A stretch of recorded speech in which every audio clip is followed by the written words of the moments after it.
and welcome back to our channel.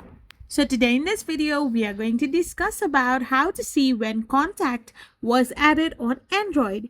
So without wasting much of our time, let's get straight into the video.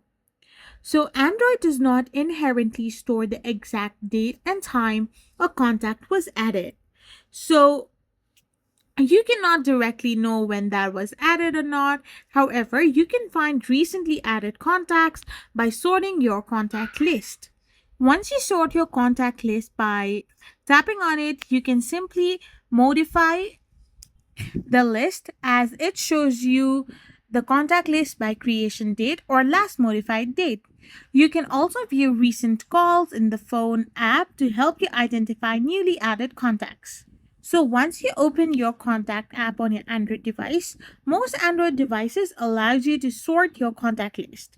Look for the options like find contacts, sort by, or recently added, and select creation date or last modified date. So as you can see in the search bar, simply tap on the three dots. There you can go in search settings, and there you have seen show recent searches. So this will show you recent searches and sorted as well. So now if you tap on the three dots, you can go on contact settings, and there you can see sort contacts by. Simply tap on it, and there you can see two options, first name and last name.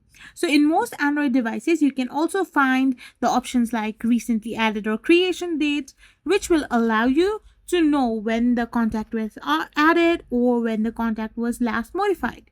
I hope you found this video helpful, so don't forget to hit that subscribe button and do give us a thumbs up. We will be back again with more informative videos. Thank you for watching.